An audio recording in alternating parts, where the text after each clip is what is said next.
दोस्तों, दुनिया की सबसे घातक सुपरसोनिक मिसाइल है ब्रह्मोस, जिसकी सटीकता और रफ्तार से दुश्मन थर-थर कांपते हैं। अब यही मिसाइल भारत की डिफेंस डिप्लोमेसी का सबसे बड़ा हथियार बनने जा रही है। इंडोनेशिया के साथ डील फाइनल होने की कगार पर है और अगर ये सौदा हो गया तो दक्षिण एशिया में भारत की सैन्य ताकत और रणनीतिक का दबदबा दोनों भी बढ़ जाएगा। क्या भारत की ब्रह्मोस मिसाइल इंडोनेशिया की नेवी को अजय बना देगी और कैसे ये डील चीन की टेंशन बढ़ा सकती है?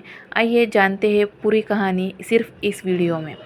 दक्षिण चीन सागर में ब्रह्मोस से कैसे चीन को बैलेंस कर रहा है भारत, जानिए बीजिंग के दुश्मनों के बीच कैसे बढ़ी ब्रह्मास की डिमांड।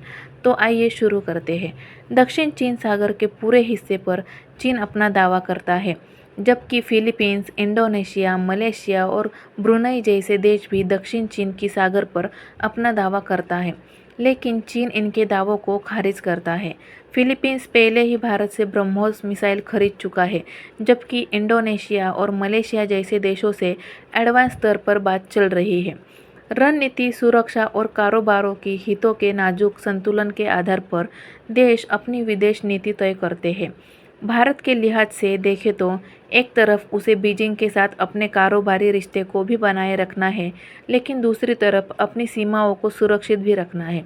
इसके अलावा भारत का काम अपने पड़ोस में चीन को बैलेंस भी रखना है, खासकर तब जब चीन हिंद महासागर में दिल्ली को परेशान कर रहा है।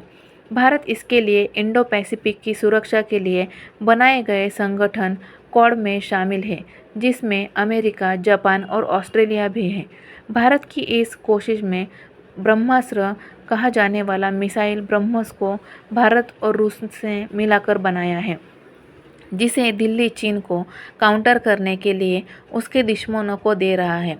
ब्रह्मोस को बेचने के लिए भारत लगातार दक्षिण पूर्व एशियाई देशों के साथ संबंध बनाने का विस्तार कर रहा है।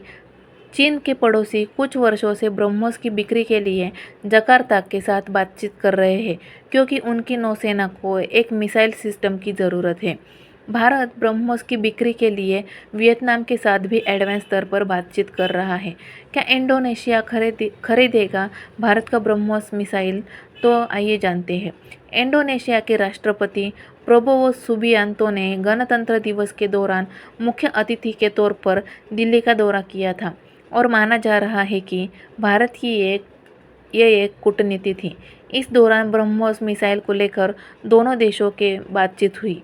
इंडोनेशिया के नौसेना प्रमुख एडमिरल मोहम्मद अली ने मिसाइल के तट आधारित वेरिएंट के साथ साथ युद्धपोतों पर भी लगाए जा सकने वाले वेरिएंट को खरीदने के लिए ब्रह्मोस एरोस्पेस सुविधा का दौरा किया था।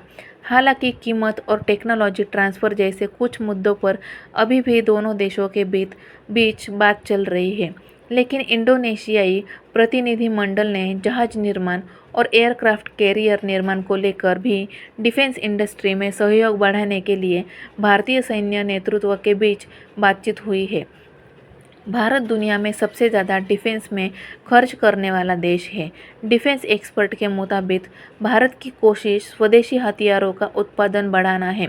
भारत सरकार ने 2025 तक $5 अरब के डिफेंस एक्सपोर्ट का लक्ष्य रखा है और ब्रह्मोस इसके लिए एकदम सही हथियार है। चूँकि यह ज़मीन, समुद्र, हवा से लॉन्च होने वाली मिसाइल है और इसकी रेंज 290 किलोमीटर है, इसलिए ये एक काफ़ी विनाशक मिसाइल बन जाती है और भारत की डिफेंस डिप्लोमेसी के लिए बेहतरीन मिसाइल बन जाती है। तो आपको यह वीडियो देखकर कैसे लगा, यह हमें कमेंट करके बताइए और ऐसे ही आने वाले दिनों में नए नए वीडियोस देखने के लिए वीडियो को लाइक, शेयर और चैनल को सब्सक्राइब करना ना भूलें।